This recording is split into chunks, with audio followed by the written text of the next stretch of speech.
Hi, it's Marieta. Thanks for tuning in today's video. I want to talk about E2 visa, applying for your E2 visa from United States or from overseas. Coming up. Alright guys, if you're new in my channel, welcome. Make sure to subscribe to get notification every time I release new content. Let's get started in today's video. I want to talk about E2 visa. If you are somebody who is considering to apply for E2 visa in 2021, what do you need to know when it comes to applying for your visa? Should you do the consular processing or should you do the change of status in the United States? So let's get started.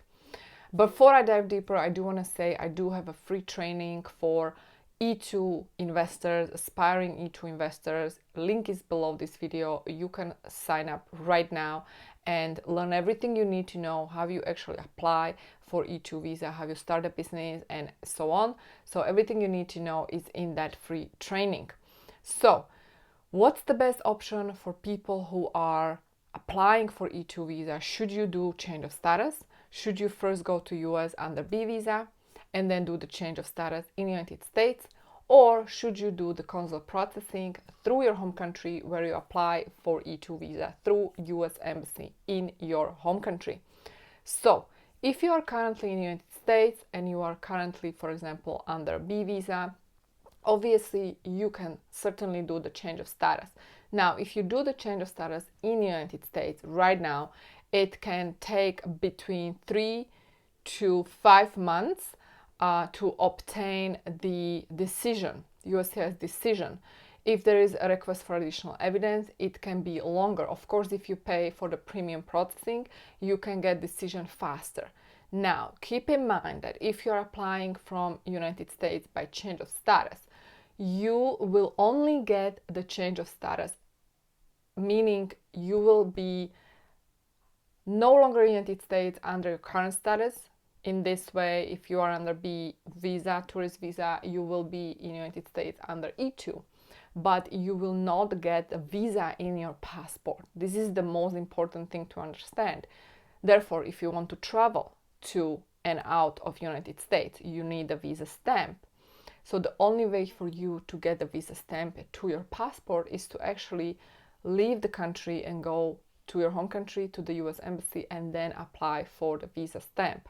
Now, so if you're currently in the US and you don't plan to travel for the next 2 years and you're okay with that, then in that case you can do the change of status and apply for E2 visa.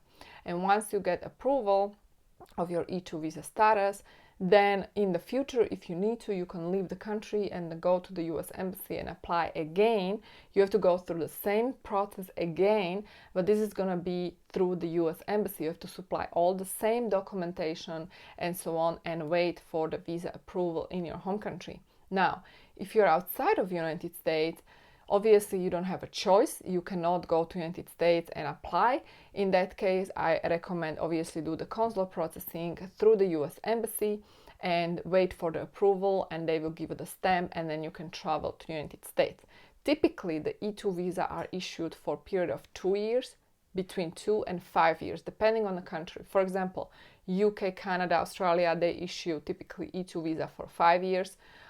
Countries like, for example, Czech Republic are issuing for 2 years. So it will depend on that particular country and that the treaty, international treaty between that country and United States.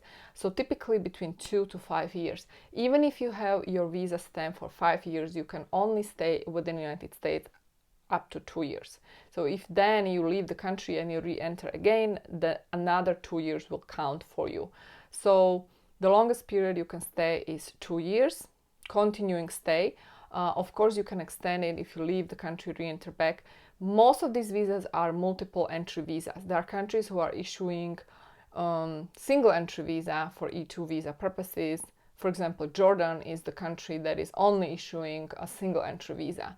So if you have E2 visa approval and you're from, for example, Jordan, then you can only enter once the United States. You cannot travel back and forth. So the strategy depends on the country where you're from, long-term goals, how long you want to stay in the United States, do you need to travel or not, and how fast do you want to make this happen. Because my opinion, the consular processing is faster when it comes to E2 visa. However, these are not normal circumstances when I'm making this video, because many of these embassies are experiencing significant backlogs.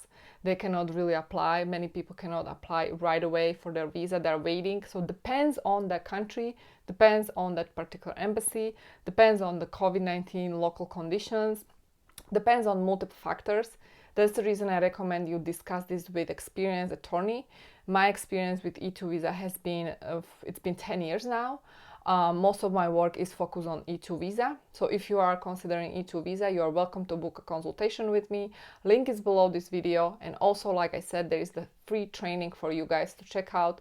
That's gonna teach you a lot about how you can get E2 visa in 2021. Thank you so much for tuning in. Meanwhile, check out these videos and I'll see you soon. Bye.